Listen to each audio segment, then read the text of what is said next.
The night my sister pushed me and my husband called me crazy.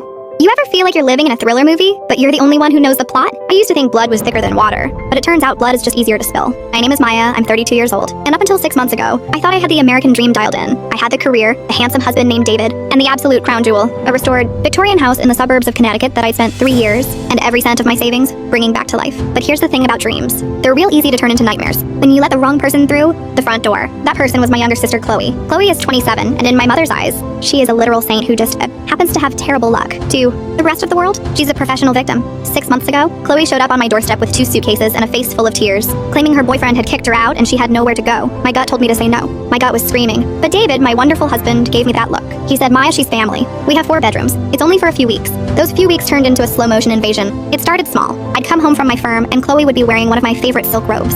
I'd find her sitting in my spot at the dining table, drinking my expensive wine, laughing at something David said. She started mimicking me. She bought the same perfume. She started styling her hair exactly like mine. It was single white female vibes. But when I pointed it out to David, he'd just chuckle and say, she looks up to you. Maya, take it as a compliment. Don't be so sensitive. My mom was even worse. Every Sunday dinner it was, Maya, you have so much. You have the house, the career, the husband. Why are you being so hard on poor Chloe? She's just trying to find her footing. I felt like I was being gaslit by my own zip code. The tension finally boiled over on a rainy Tuesday night in October. David was working late, or so he said, and it was just me and Chloe in the house. I was upstairs on the 2nd floor landing, near the top of that beautiful mahogany staircase I'd spent weeks hand sanding. I was holding a basket of laundry, just minding my own business, when Chloe stepped out of her room. She wasn't crying. She wasn't acting like a victim. She looked focused. She walked right up to me, her eyes dead and cold, and she whispered, you don't deserve any of this, Maya. You never did. You're just a placeholder. I was confused. I said, Chloe, what are you talking about? Get out of my face. I tried to turn away, but she grabbed my arm. Her grip was like a vice. She leaned in, her breath hot against my ear, and she hissed, David doesn't love you. He loves this house. And he loves me. It should have been my life. It should have been my name on that deed. And then she pushed. She didn't just nudge me.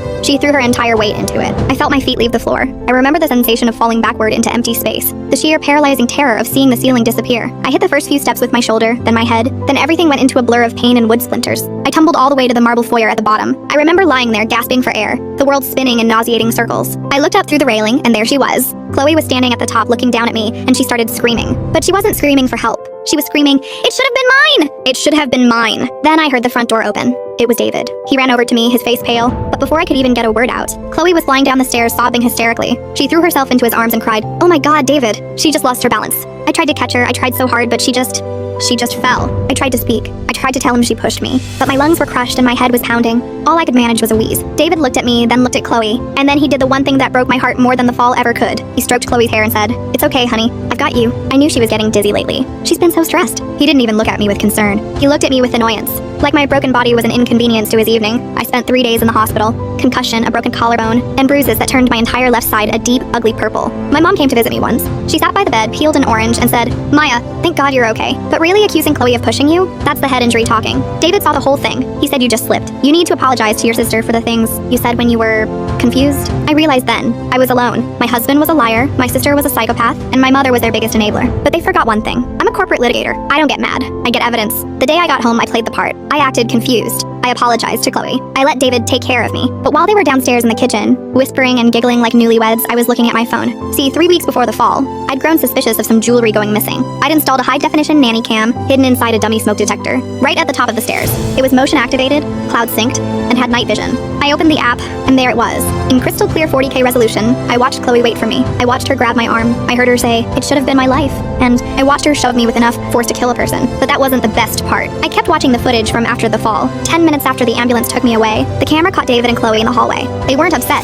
They were kissing. David pulled back, looked at her, and said, the insurance policy is in the safe. If she hadn't woken up, this would be a lot easier. But we'll just keep telling everyone she's losing her mind. A few more accidents, and she'll be in a psych ward, and the house is ours. My blood didn't just run cold. It turned into liquid nitrogen. I didn't scream. I didn't confront them. I waited. I waited until David went to his poker night, and Chloe went out to get her nails done with my credit card. I called a locksmith, I called a moving crew I'd pre-booked, and I called my lawyer. By the time they got back that night, the locks were changed. All of Chloe's suitcases were sitting on the curb, soaked in the rain. And standing on the porch next to 2 uniformed police officers was me, wearing my neck brace like a freaking Medal of Honor. David tried to bluster. He started with a, honey, you're having an episode routine. He looked at the cops and said, officer, I'm so sorry. My wife has been very unstable since her fall. She's not herself. I didn't say a word. I just handed the lead officer my iPad. We all stood there on the porch in the dark, watching the video. We watched the push. We watched the kiss. We heard the part about the insurance money and the psych ward. The silence that followed was the most beautiful thing I've ever heard. Chloe started shrieking, "That's fake." She edited that. "She's trying to frame me." But the cops weren't buying it. You don't edit a live stream from a security company. They handcuffed her right there on my manicured lawn. David tried to run for his car, but they tackled him before he hit the sidewalk. Turns out, when you try to commit insurance fraud and conspiracy to commit aggravated assault, the police get real interested in your poker nights. The fallout was spectacular. I filed for divorce the next morning. My lawyer is a shark who smells blood in the water, and she's currently stripping David of every asset he ever touched. Since the house was a premarital asset bought with an inheritance from my grandmother, and I had proof of his intent to defraud, the morality clause in our prenup kicked in like a sledgehammer. He's currently living in a studio apartment above a laundromat, waiting for his court date. Chloe, she's facing felony assault charges. My mother tried to call me, sobbing about how I've destroyed the family. I told her that if she didn't stop calling me, I'd release the footage of her telling me to apologize to my attempted murderer on the internet. She hasn't called since. It's been 6 months now. The bruises are gone. The collarbone is healed. The house is quiet, and honestly, it's never felt more like a home. I'm sitting on my porch right now, drinking a glass of that expensive wine, and for the first time in my life, I'm not sharing it with anyone. I'm not a placeholder. I'm not a victim. I'm the woman who owns the deed, the evidence, and the future. And to anyone out there who's being told they're crazy by the people who are supposed to love them, trust your gut. Buy a camera, and never ever let them see you coming. Because the only thing better than a dream home is the look on their faces when you take the keys back.